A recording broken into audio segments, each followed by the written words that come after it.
Hello from Ottawa. It is the fourth day of the UN negotiations on plastic pollution reduction, and not much progress has been made by the member states so far. The goal of the meeting is to narrow down some of the options and alternatives and concepts conveyed in the zero draft of the treaty, and the zero draft was developed in Nairobi, Kenya in 2023 during the third session of the negotiations. And some of the concepts in the zero draft are pretty different and even contradictory, it's fair to say. The member states have different positions on such key issues as putting cap on plastic production, or addressing the full cycle of plastics, or banning some hazardous substances which are used in plastic production. So it's the fourth day of the negotiations coming to an end, and unfortunately not much of a consensus has been made so far.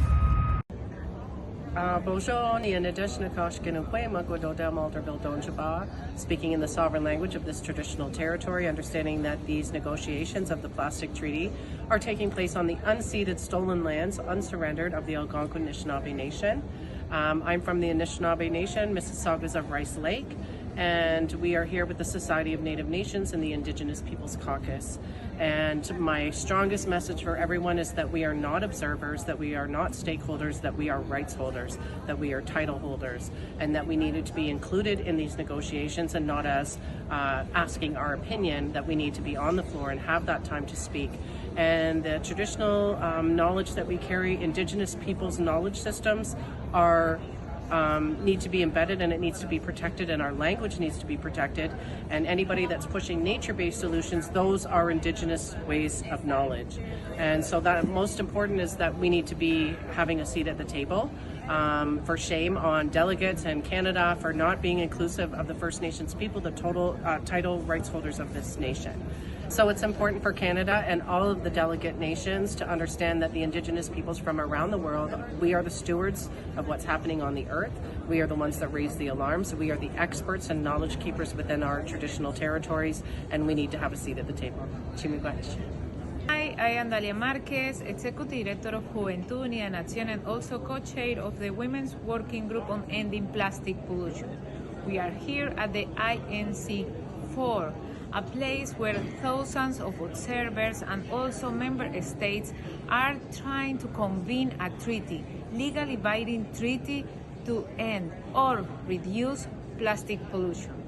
The main concern of the Women's Working Group are three.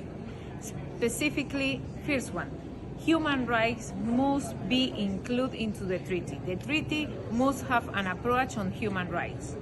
The treaty must serve to take care about health, because everybody knows the negative impact that plastics have in health, especially women's health, affecting children and future generation, and in the long term, the humanity. And finally, we want to ensure the recognition of those groups that are facing more vulnerable situations, recognized at the UN systems as major group.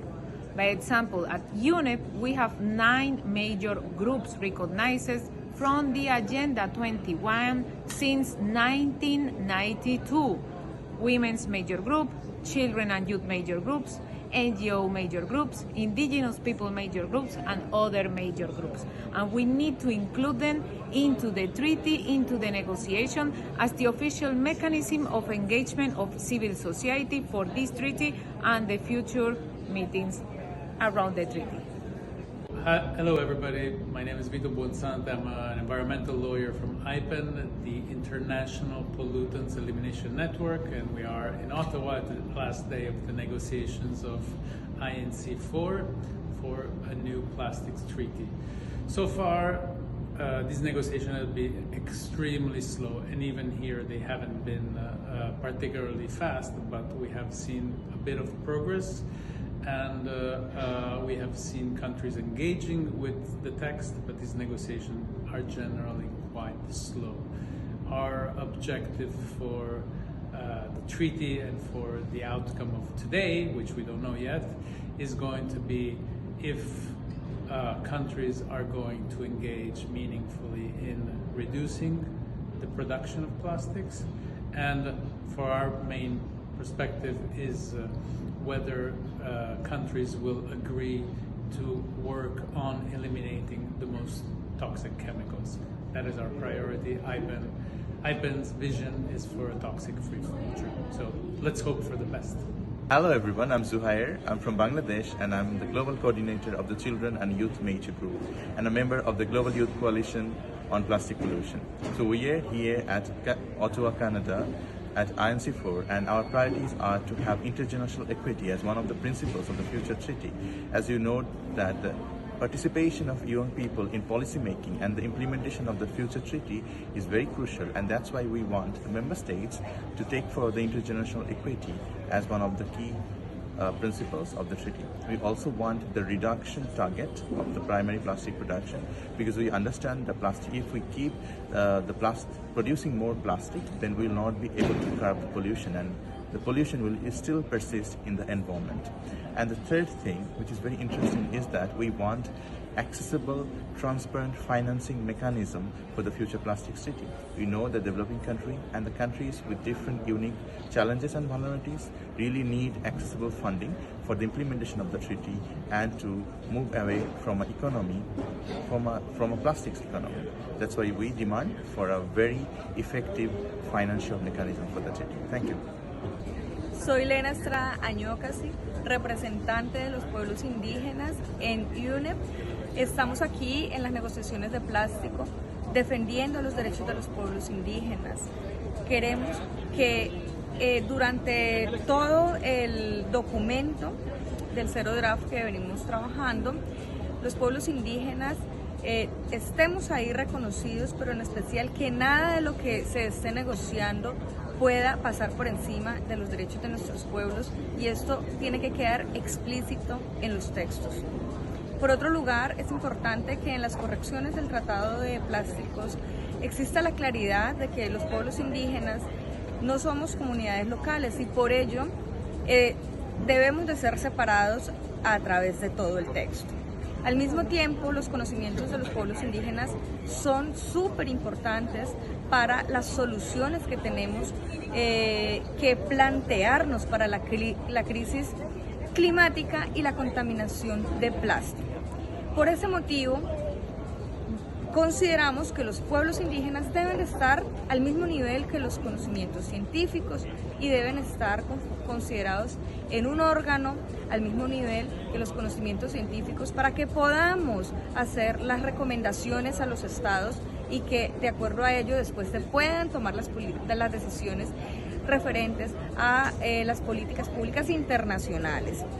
En su mismo nivel, las nacionales, las regionales y las locales, pero es importante que se siga el ejemplo de que aquí todos los conocimientos científicos y conocimientos indígenas deben estar al mismo nivel para generar las recomendaciones. Además de ello, es importantísimo que exista una responsabilidad extendida de las empresas y que esa responsabilidad, cuando en la medida que se vaya trabajando, exista directamente con una interlocución directa con los pueblos indígenas. No queremos más intermediarios que no solucionan las necesidades que son bastante complejas dentro de nuestros territorios. Y es muy importante que este tratado de plásticos sea un tratado vinculante, que exista un compromiso real de todos los estados para solucionar la crisis del uso y producción del plástico. Sierra Club position on the plastics treaty is really simple. Everybody's heard of the 3 R's: reduce, reuse, recycle, and we want to emphasize the priority given to reduction. We want to see the most harmful kinds of plastics totally eliminated and all uses of plastic reduced. And that's just common sense. There's way too much plastic in the environment. It's getting into our bodies. But we also have a second ask, which is that Canada take care of its own plastic waste. No more exporting of plastic waste to the developing countries. Let's not put a single load of plastic on a ship and send it off to Malaysia or whatever. Let's deal with our own plastic waste, and that'll be another incentive to reduce and maybe reuse and recycle.